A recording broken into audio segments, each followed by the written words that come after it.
having learners like that in class, and will have on you as teachers and how to like adopt your curriculum to work with those students. So the first thing we're going to talk about is if any of you guys are in EL 204, and if not, we talk about cultural narratives. And it's just kind of like something we thought would be like a good introduction to this, because a cultural narrative is like an established like narrative or story about usually like these large groups of people, and they can be established within that group or outside of it. So as the United States, we have like a lot of cultural narratives, and we have two here that kind of relate to this topic that we're discussing in EDL 204 if you learn that. So the first one we talk about is the minority as a problem, and this narrative is just kind of like this generalization, this idea that a lot of people have that members of minority groups, and this is a quote from the Quant's book, but members of minority groups, including the poor, immigrants, people of color, and youth, are intrinsic problems that, problems that must be managed by tough love or conservatism with a conscience, or they will explode into bigger problems. Minority groups create a strain on society until they become assimilated into mainstream American culture. So that kind of just like really encompasses the idea that students, people in general in our society can be looked at as minorities, and that like this narrative kind of equates out being a problem or someone who needs to be assimilated to a mainstream culture and system so that they're not really inconveniencing other people in the society as a whole. So that's the first one we talked about. And we just want to go over these because we think that these cultural narratives are just present in our media and in society, and that some people have these views of minorities. So that's why we wanted to go over it and like build a discussion upon it. And then another one that's focusing on minorities from the Quant's book from EDL 204 is the nativist cultural narrative or xenophobia.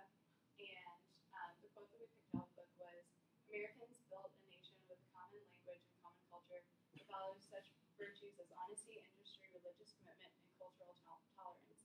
Americans are the most culturally diverse and culturally tolerant people on earth, but they must be constantly on guard against the soiling influence of immigrants whose inherent immorality, backwardness, and un-American beliefs have resulted in corruptness all around us. So you guys can like build your own like opinions off of that. We'll like discuss it in a moment, but I just like don't want to like put anything in your head yet, but just like presenting that to you.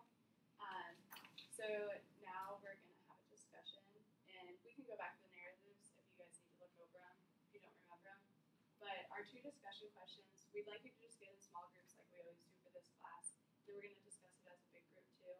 So our first discussion question is, how do we witness these narratives in our classroom today? And how do these narratives affect the environment of our classrooms?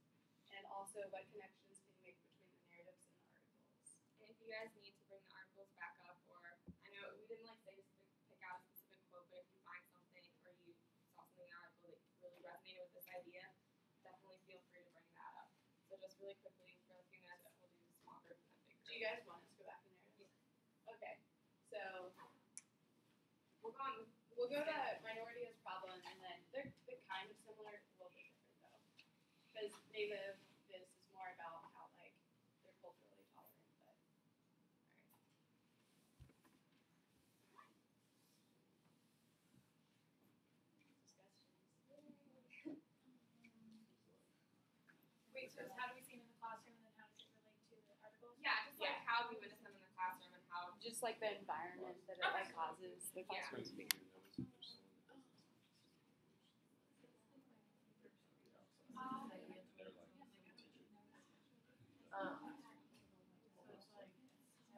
Yeah, well, I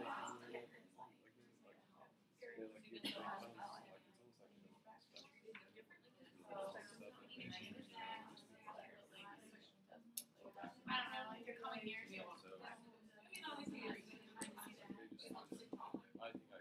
students who are wearing they have to ask.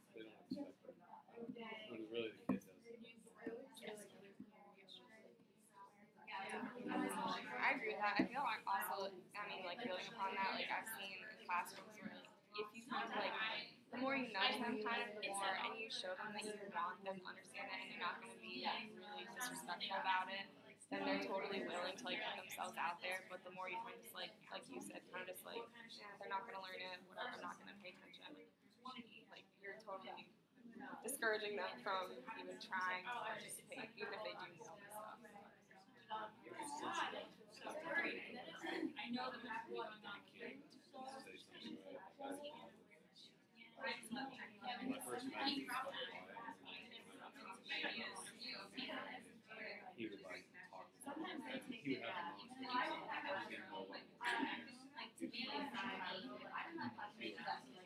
but then he would just like that's when Yeah. but in the first place, that awkwardness. Yeah. I just think that Yeah. You should definitely mention that in the big, like the being comfortable with like asking. Like if you don't understand, not being embarrassing. Just being like, hey, I don't understand what it is. What is this word?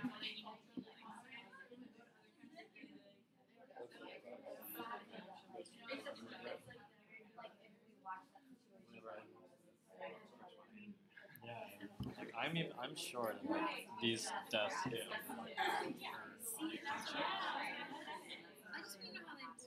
Right. And that's what classrooms are. I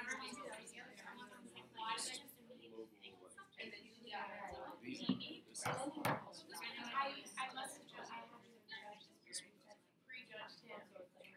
Oh. Yeah, I jumped up and Yeah, it looks really rad.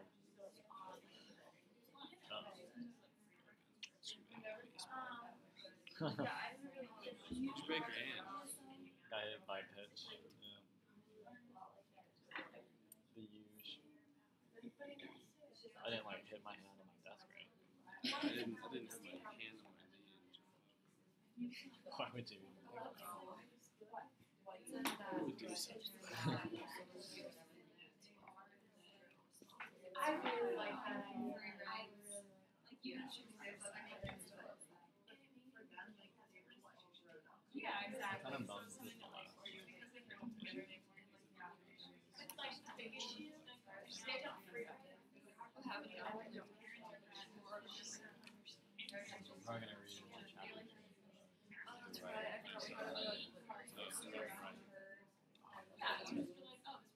Do you have any You guys want to try to like wrap up your ideas? We don't want to cut you off from what you're talking about, but just like kind of try to Finish the last like discussion you guys had.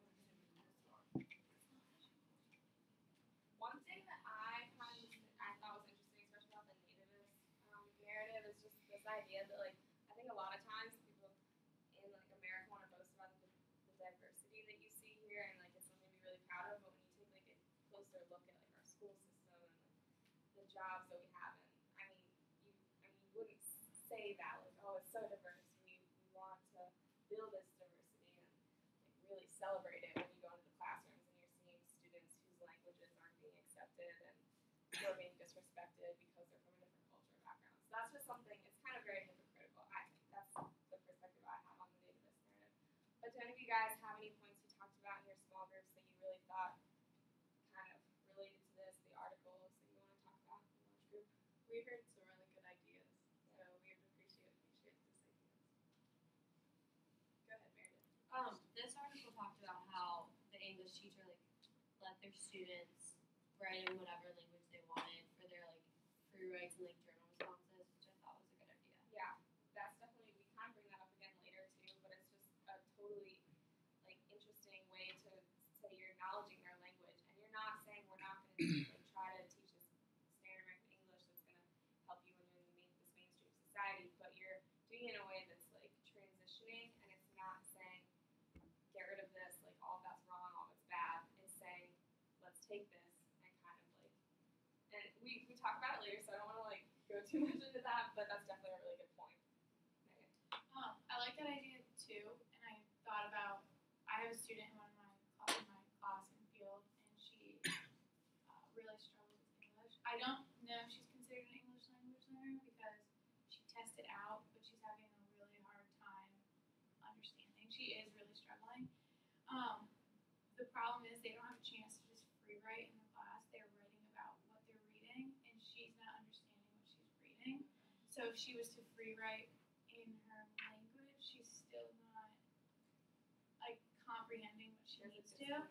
And it also kind of brings like these narratives. I don't really know. It's not that my teacher sees her as an inconvenience or like needs to change her, but she's not really embracing her at all in what she brings to the classroom. And she's very, very quiet, and she's not. No one really asks her, like makes her come out of her shell or talk. And like they had to do an activity yesterday where they had to read something and they all had to write it down. So the students were just reading, and the other students could just write. She didn't know what they were saying, so her students in her group had to like spell every letter for her to get down what she was saying. And then what I was thinking is, okay, yeah, she's writing this down, but she probably does not know what she's writing down. I don't know. Is It's like there- hard to watch. Is there any discussion? What grade is that? Fifth. Is there any discussion about like different cultures? Like what class? What subject is this? It's language arts and social studies, and we actually have a lot of students who are culturally diverse. We have a couple. She's got a new student yesterday, actually, and I think he's from France. They're like not embraced at all that they're different. It's kind of something that like everybody knows, but it's not talked about. Everybody, I don't know. Yeah. Reading this, it makes me think like, what could she do? What could she do for them, and how it would affect other students? But at the same time, she always talks about how like there's just no time. She would love to do these things, but like there's just no way to do it. I don't know. Yeah, thank you. Anybody else want to contribute something? No? We talked about the idea of being comfortable in class, and I think one of the things I always notice is with people that are learning English or English language learners, they kind of come into a class and they're not, like, they're kind of afraid to speak up, and I think it's, the teacher kind of has to build, like, they have to work to build, like, a trust with a student, like, to, like, tell them that, like, it's okay to, like, ask a question about, like, what does this mean, or how, like, how the student should be able to, like, ask a question. I don't know. Yeah. Just that like, idea being of, comfortable with that. yeah. Yeah, definitely. I mean, you can even see that outside of classrooms. Like in one of my classes, the girl who sits next to me is from China, and she kind of has like a few. I mean, she like speaks English pretty well, but sometimes we'll be like going through a problem, and she'll kind of like come next to me and what does this mean? And the other day she like asked me what senioritis was because it was in a word problem, and I was like, she thought it was part of the problem. Like she wasn't sure what that was. Like it could have been like an integral part. I mean, it wasn't, but she asked me, and I was like, it's really great when they have like someone can have that comfort level to ask that because it's not like they're dumb or they're unintelligent. They just never encountered like why would anyone senioritis is such a anyway. But yeah, so just another example outside of the classroom, just like building that comfort level, like you said. That I completely agree with that. I've worked with this girl every time I'm there, and this past time, I think she's just used to the fact that if she doesn't respond, the person she's working with is going to give her the answer. But I kind of this time was like, no, like you know what you're saying, like, write it down. And then, but they're doing character traits, so she had to pick. There was like a list of words that she had to pick that describes her character. And I realized like she probably doesn't know every single word on that list because they're synonyms. Like some of the kids in the class don't even know it. So I was telling her like to circle all the ones she didn't know, and I could offer synonyms for her. And I think it really helped because by the end of it, she started like I don't know. Yeah. But it made me realize how much like both. I don't know what I'm trying to say. Just like how limited. Not that she can't do it, but that she's limited because she might not understand Right. how you're saying it to her. Right. Kind of like your word, like the problem. Senioritis. Right. Well, just kind of going off of what was even said before, I mean, it was something that in my classroom that I'm in, there was one student who's from Japan originally, and whenever I first met him, I was like terrified that it was going to be something like how you see international students and domestic students here interact, where there's kind of a huge disparity.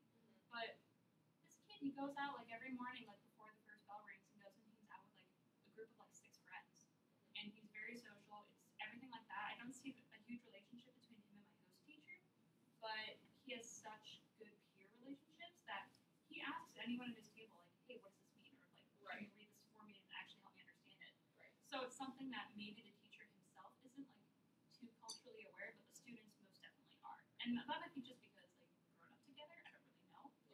But definitely, yeah, like it's gonna be the teacher's role not to just like try to build that relationship one-on-one with the student, but like foster an environment with their allows them to build those relationships. Good discussions, everyone, yay. So we're gonna move on now. So we kind of did that introduction, but now we're just gonna go over the actual terms for these. We have ELLs, or English language learners, and those are the active learners of the English language who may benefit from various types of language support programs used in like K through 12 schooling. So these are the students that are coming in. English is not their first language, but they are kind of being labeled as like learners who are on their way to like learning and mastering English. And then we have ESL, English as a second language. So this is kind of being used more and more, and it's being used to describe a program of instruction designed to support ELLs, and it's used kind of like more for students who are in that higher education because they're the ones that are like more kind of like developing that English. So these are a few terms, And then these are the last four terms. LEP, or limited English proficiency.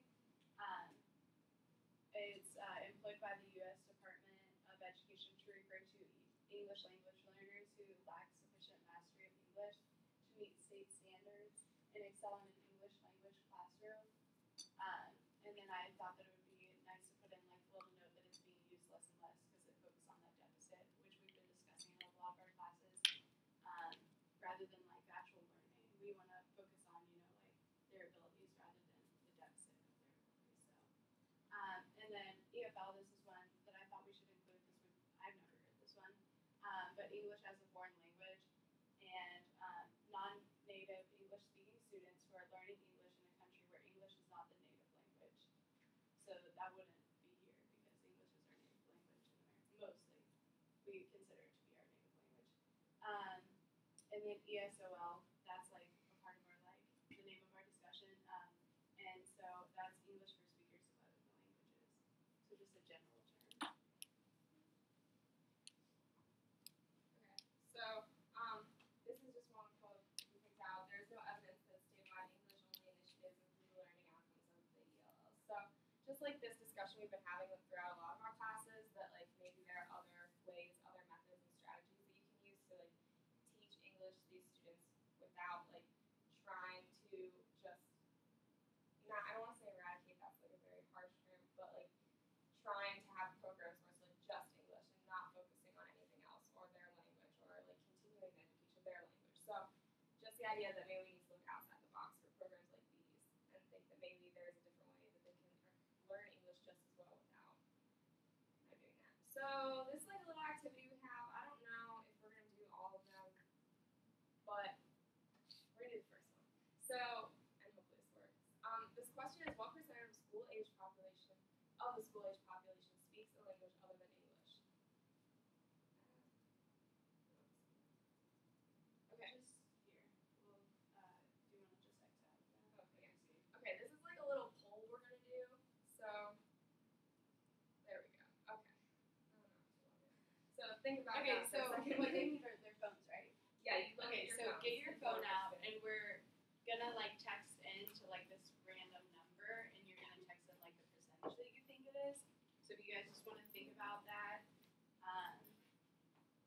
And the question is, what percentage of the school-age population speaks a language other than English? So, yeah. And this came from one of the articles that we like found in addition to the articles that you guys read about just like the program for English language learners in America and how to teach it. So, All right. So you're gonna, yeah.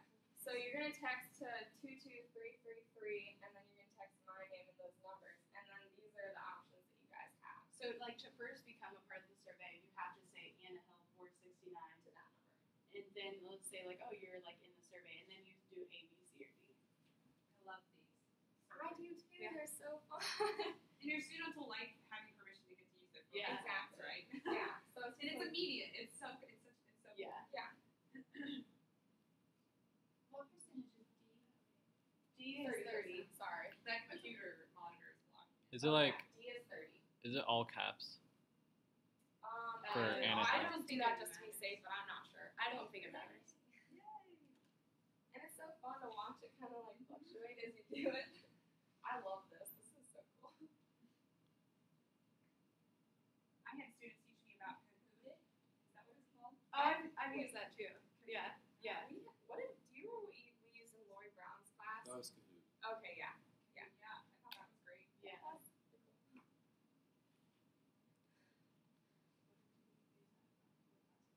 She would really weird stuff. She would ask questions and then I would like text her answers.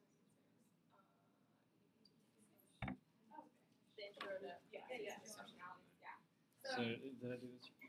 If you guys should we wait another second? I don't know. Is everyone in? Applied to me. Okay, it's no big deal. Yeah. Not everyone can get involved. Okay.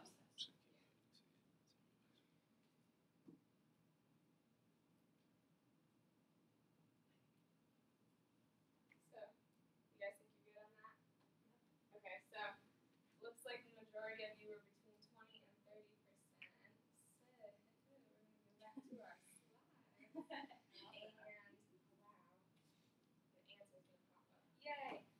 So, 1/5 or 20% of school-age population speaks a language other than English. So, good job for those of you who got that one. Do you guys want? We have 2 other ones. Would you like to do the 2 other ones? Yeah. Okay. Okay. Everyone's like, yes. Okay. So it's on the same. Hopefully, I can just go back. So the question is, how many times more likely are ELL students to drop out of school as compared to their peers? So, and this is not from our articles, by the way. Sorry. Yeah, these are like other articles that we brought in because we. Okay. Yeah. I was like, is this messed up? So these are. I don't know if you have to text it in again because I think it might be a different. Oh, just kidding. Okay. Yeah. Go ahead. Text me again. Yeah, these are from different articles that we kind of brought in. We wanted to like offer you guys some statistics, and the articles that we were given, like we were talking to Brittany about, like they were just kind of like very. I mean, they provided some good information and stuff, but we've read a lot of articles like those in our other classes, so we just wanted to like bring in a little bit of outside information. And if you guys are interested in like viewing those articles, we can share the link with you. So I'm pretty sure I found it off of the Miami Library website. So it's one of the like peer-reviewed articles of the Miami Library. Yeah, definitely send those out. That's great. And the bottom one says 4 to 5. Yeah, 4 to 5 Yeah, times more likely. Yeah, sorry. 2 to 3 times or equally as likely. Hmm. Raise your hand if you still need to type in. Okay. So the good thing is that none of you put equally as likely because that's not the case. But the statistic that we got is that they're 2 to 3 times more likely. Yeah, 2 to 3 times more likely. And then we'll just go to the next one real quick. So of all ELL students, what percentage speak Spanish? So this is like a pretty big one.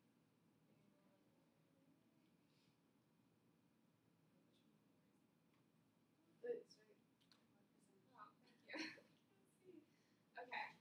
So you have to activate. You can only have 1 active at a time, which I guess explains why you guys can text it to the same number. So we got 25%, 43%, 58%, or the bottom one D is 77%. So this is how many English language learners are Spanish speaking. How Spanish is their first language. And this is the percentage of all ELL students. So not like of the English population, but out of all of the students that don't have English as their first language.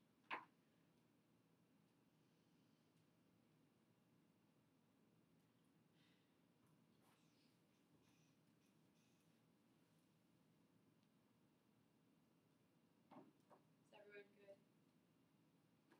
Okay, good. Okay, cool. Well, probably be surprised by this. Yeah. So the actual statistics are 77%. So that's like a huge, huge number of students. And we just have like, we just have this graphic, and the numbers are a little different on this because it's from 2013 and it's from the census. But it's just kind of like a visual, so you can like see kind of like that visual representation of what these numbers mean. But like that giant blue section of that pie chart is the Spanish speaking ELL. So English like ELL, sorry. English language learners. And then So, to like, sorry, no, go. but to point out, like the second most spoken language is Chinese. So like if it was like the top 4 like languages spoken, it would be Spanish, Chinese, Vietnamese, and then there's a lot of 2% that are like equal with each other. I mean, you're gonna have like you're gonna be working with large populations population. So even like those small percentages, there's students like that. So the next thing that we kind of want to talk about, because we're both special ed majors, that we wanted to bring into this conversation is about overrepresentation of special ed for English language learners.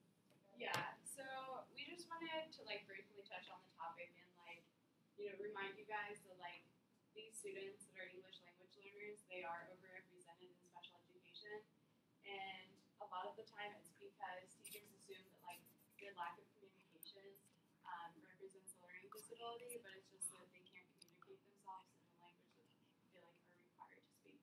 So if we like tested them in their own language, we would probably figure out that they know a lot more than like we think, just because we're just requiring them to like speak something that they're still learning. So it's hard to like gauge that. So we just wanted to like touch on that and just like be aware of that. So especially if you're like, well, all of you guys are middle childhood, but like for early childhood when like a lot of people are getting referred to special ed, like to keep in mind like, do you have biases because like this student is speaking a language other than like English, and just thinking like how can I test them in order to really like see what they know. And you don't want to associate like maybe a developmental or like an intellectual disability with like someone who's still learning English, because I mean the methods and like the strategies you're using with them it's not the same. So like you can't group them. Yeah, sorry. I am so glad that you brought this up. I taught third grade before going back for my doctorate, and so your point about it maybe being more relevant in early childhood, where we are referring to special ed more frequently probably than in middle childhood, where those referrals have probably already been established and so on. I had a colleague who we're still good friends, but last year she had a student in her class whose first language was, I think, Vietnamese, and she went through this battle because and I want her to hear your presentation because she struggled because he was just academically so far behind, and yet English was a struggle for him too, right? So she referred him to special ed, right? And so then the special ed people, process coordinator, this is what they're called in Missouri, I'm not sure what they're called in Ohio, but so the process coordinator was over, I think, a couple schools' special ed programs, and so it sits in on the IEP meetings and the referral meetings and so on. Anyway, so there was kind of a conflict, and the meetings got really tense and emotional because this teacher works with him every day and wants help, right? So from the teacher's point of view, I think he needs more help that I'm not able to adequately provide for him in my classroom. It's not been working. We have a great relationship, but he's so far behind. So like you hear the you see the tension, right? Yeah. But then the special ed people were saying what you're saying, like, okay, is there really a disability here, or is it because he just needs more help in learning English to show you, like, so if we gave him the same test in his own language, so I'm not sure the details of how that worked out. Yeah. But I think they did end up figuring out that it wasn't just due to his language, and I do think he is receiving special ed services. But I'm so glad that you had the insight as special education majors to put this in your presentation, because it is so true. I just talked to a colleague last year who this was a big part of her school year in this experience, and she was crying in this meeting because she felt like she was fighting for students and she was up against a wall, but she wasn't realizing that this is an issue and that these students are overrepresented, and that those special ed teachers were doing what they should have been doing, which is being very careful to not just say, okay, and label the student. And it's also just like a matter of like once you are a teacher, being able to like have access to and find the resources to maybe like incorporate a program, or maybe another official or so. I mean like another teacher or something, right? And maybe not like directly or immediately going to special ed because it's not really the same thing. So that's just something to ponder. Just something we wanted to bring in from the outside. Okay, and then this is like a precursor to this really short video we're about to show, but it's just like this the map of the United States. And it's just showing what we're focusing on in the video is that in California, you've got it's 5 states with the largest ELL student populations.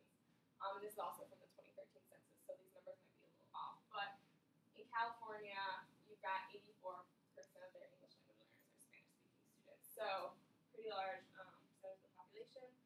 And while we watch this video, we just want you to think about what you noticed that the teacher was doing with the strategies think they're going to be talking about an English mastery program that they're trying to implement in some of their schools? What do you think it's trying to emphasize and accomplish? So we're just gonna. It's like 3 minutes long. So. We're gonna have a discussion about this afterwards, so please try to note some things Yeah. to discuss. Pause it real quick and Sorry. The volume might not be on. There's an audio thing though. Click on audio.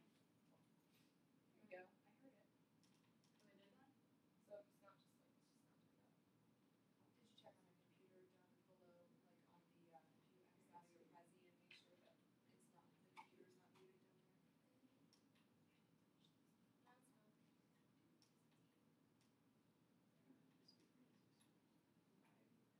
Yeah, 'cause this is on.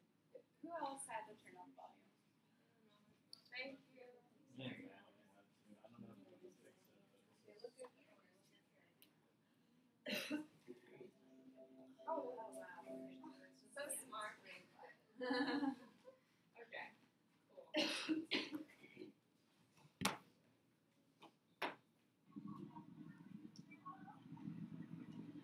The LA school system knows its minority students will need to be, in effect, bilingual. PS 100 in Watts is one of 60 schools using an experimental program called Academic English Mastery. I need all groups to pay attention. Floyd, I need your focus now. And Gerardo. Daniel Russell uses a game of Jeopardy to teach his grade 5 class how to translate their home language into mainstream American. Okay, here we go. My grandpa cooked dinner every night. Purpose is singular. Cook. My grandpa cooks dinner every night. Which linguistic feature is not in mainstream American English? Third person singular. Yes. And Marisol, how do you code switch this into mainstream American English? My grandpa cooks dinner every night. You just got 500 more points. He's fun. Okay, Ariel Baron, what's the answer? He is funny. He is funny? Excellent translation. Here we go. We don't have nothing to do. Okay, quiet please. We don't have nothing to do. Oh, I'm sorry. That is not accurate translation in mainstream American English. So you're at minus 400. So let me roll. Let's see which team will have an opportunity to get it. I might roll you guys again. 1, 2.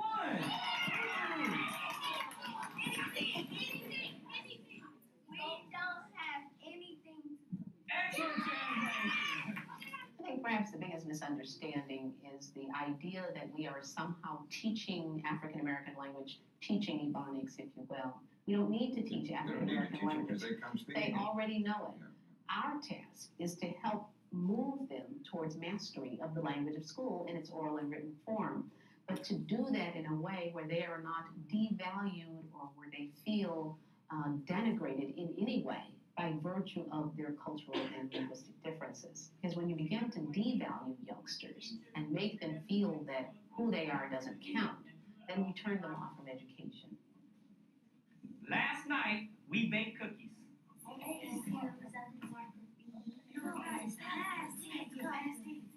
Are you ready? Okay, number 1, what language is it in?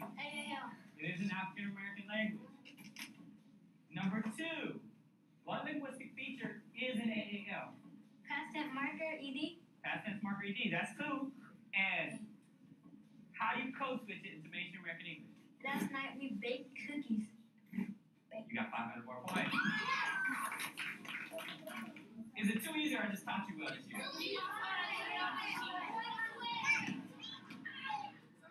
Students in the program show significant gains in written English. Those behind it believe that unless more teachers treat home language as sympathetically, they'll condemn more generations to school failure. Language remains a formidable frontier in the legacy of slavery. Okay, so that you saw a pretty diverse class from there. They had English language learners, they had students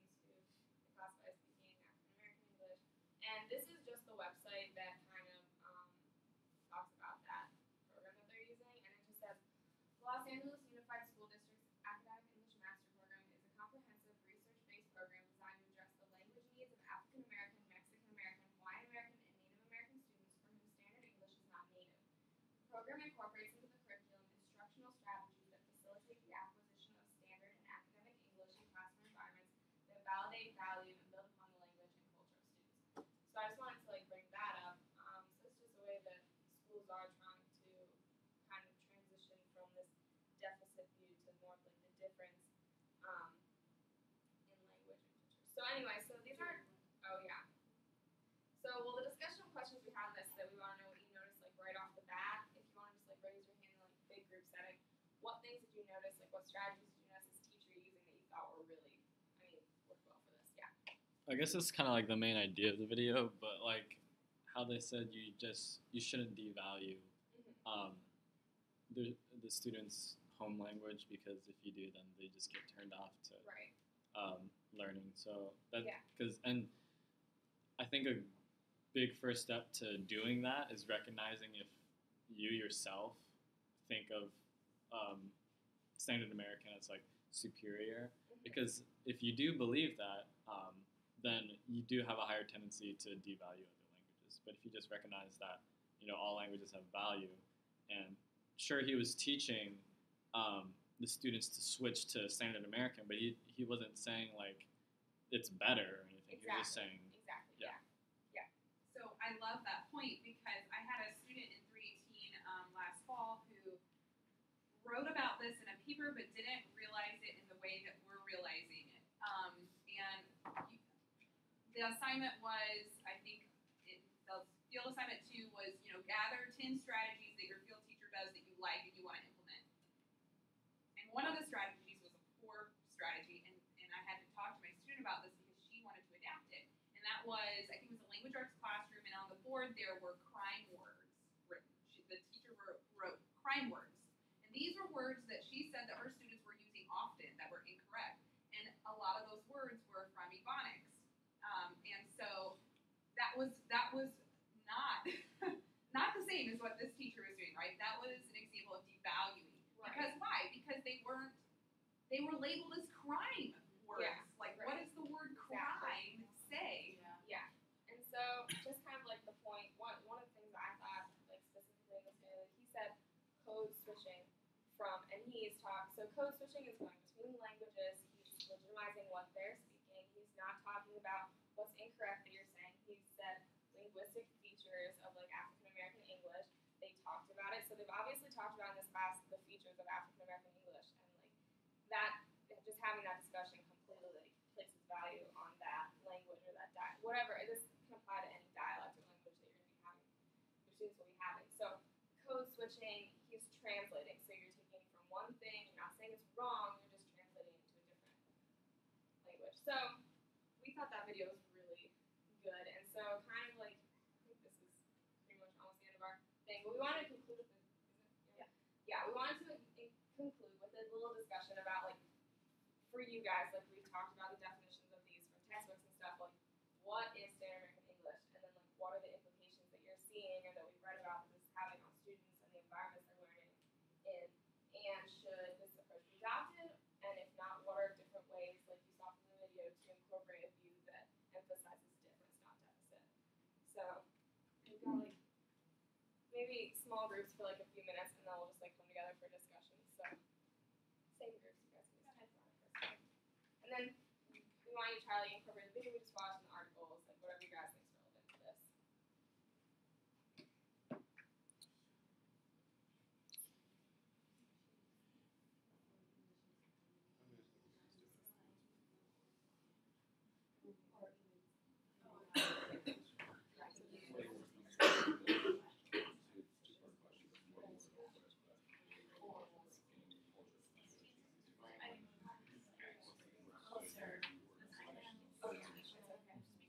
Just using this word models.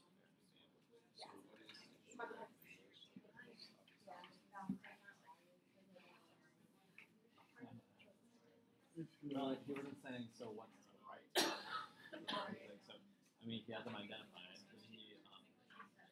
He's always said, what is it in standard American, instead of saying what's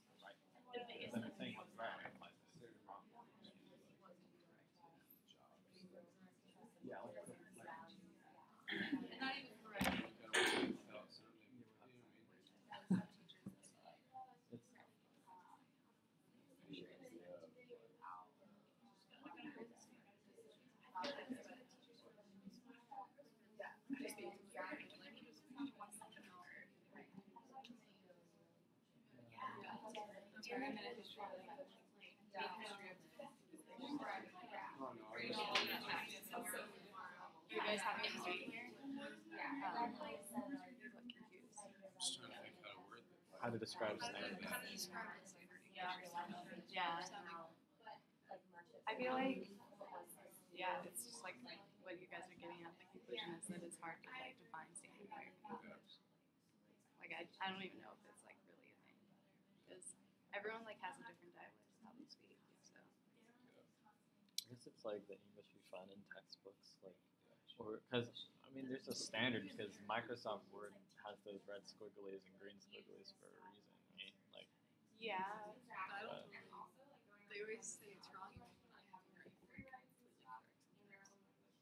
I don't know. I mean, It's just not yeah, I'm not saying it's right, Yeah. but I'm saying like it's striving That's to what- be This certain the standard. You know what I mean? I don't think that there's a definition of words. Right. Then you put a comma. You could be like what society wants.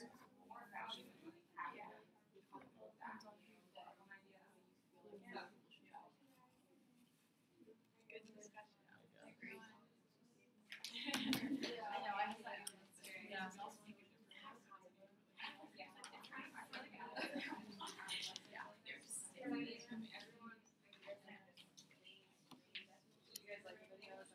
I thought it just made me so happy. The video on Yeah, I was like, I just like the idea that you describe what It wasn't just like it's like African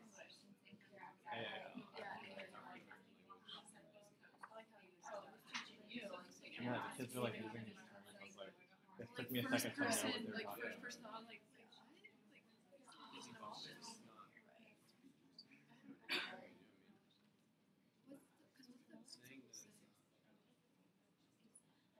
she said you don't need to teach Ebonics. It's like already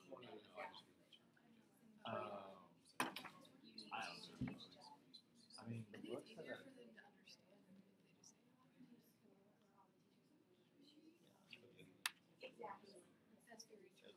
Yeah. Also kind of think, I guess it depends on how you look at it. Yeah, like my skin used to be reflection. I was trying to find out If what I your guys, your discussions have kind of like come to a conclusion, does anybody kind of like want to offer what they think like the definition of standard American English is? Because I feel like a lot of times it's like teachers and like telling us what it is, like what definition can you come up with from your experience that standard American English is? If you don't have the definition, you can also offer why you don't have a definition. Becca, I think you're kind of like talking about. Well, it's the whole idea that, I mean, yeah, standard American English is a thing, supposedly, but I mean, if you look at, like, you know, East Coast, like, from the East Coast, they're going to have a slight dialect. You hear people from, like, you know, southern areas, they're going to have a dialect. No matter where you're going to go, it's going to sound different. So, I mean, maybe they're going to say different words, but they're all going to sound slightly different.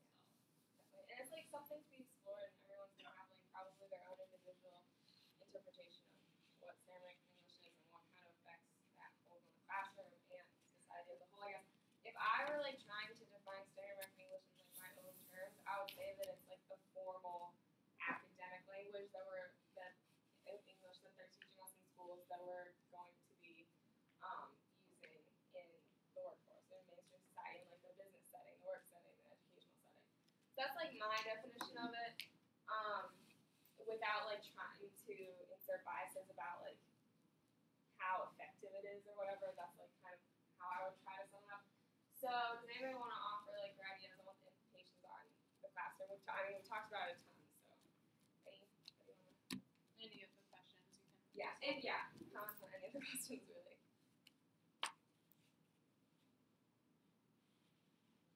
Anything about the video? One thing that I thought, one thing that I thought was pretty cool is like in the classroom setting, we're talking a lot about what we as educators individually can do in the classroom, but another concept to think about and some way you can get involved as an educator, maybe not just in your classroom, like if you're implementing these strategies to work with these students in ways that are really like valuing them, their perspective, their culture, and all that, is just in the video we just saw, that's a program that's being implemented in not just one classroom or one being implemented in like a series of schools.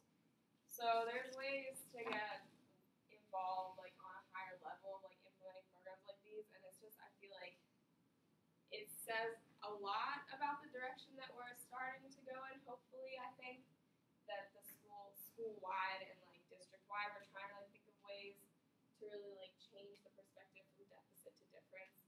So I thought that was like pretty interesting because a lot of times we're just discussing, oh, what can I do in my classroom? But it's a change that needs to happen on a broader, like more all-encompassing level, really. So I thought that was interesting. Anybody else? If you have any comments? Yeah. Our group was saying like this video is the first thing that made these concepts like real for us. Like we've been talking about all this stuff in 246, and like Skin We Speak has been great, but like this is the first time we've seen like how meaningful this stuff can be for students. Yeah. And like it's just And it seems so simple. Like it seems so simple. The instruction he was giving was not like a complicated thing. And even the times when he was like saying that's not the correct translation or whatever, the students, I mean, they weren't like completely just like can't talk anymore. Like, I mean, he wasn't in any way causing them to feel uncomfortable. The environment was like totally inclusive and everyone was participating. Everyone wanted to participate. He was engaging them on a bunch of different levels, like accepting their language and their culture and creating a fun environment and a safe environment. So, yeah, that's a good point. I think that's why when we found that video, we like just loved it so much. We were like, we have to share it with everyone because it was so awesome to see how it can be implemented in the classroom rather than just reading about it. Yeah. And you can see like with the articles have like some concepts that kind of relate to this too, but we just want to offer you guys like a few different, visual, but like different perspectives and resources. Okay. So yeah, to conclude this entire kind of like presentation, we kind of just like this was the reflection that we had on it, that in the classroom, teachers just like really need to emphasize the importance and value of each person's language and culture, and even going beyond that, like this is a concept that can be applied to any like characteristic that a student might have, like their religion, their, I mean, anything, where they're from geographically, just like apply to anything, emphasizing like acceptance and valuing those different perspectives and different backgrounds. But as relating to this, while teaching Standard American English, like a lot of people, I think the argument is going towards not like eradicating this concept of teaching it, because it's true in mainstream society and the jobs we're applying for, like you're gonna, that's what it is accepted and that's what is expected of students. So you do want to teach that, but at the same time, you don't ever want to take value away from where they're coming from. So just exploring language and culture in the classroom and never like putting it to the side, like holding it at the same value standard in English. And then doing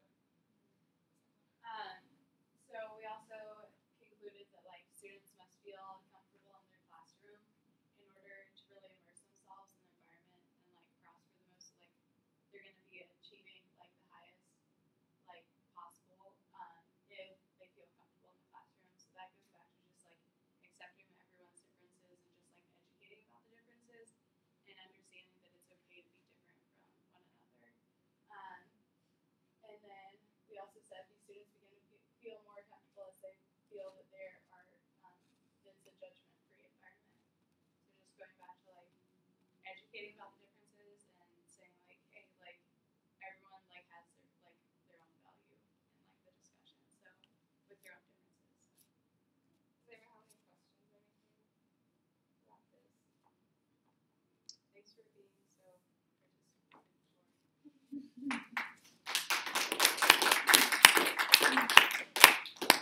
We have about 10 minutes until I'm going to let you go to your next class or whatever you do. So if you I know that's a really short amount of time, but maybe you can use that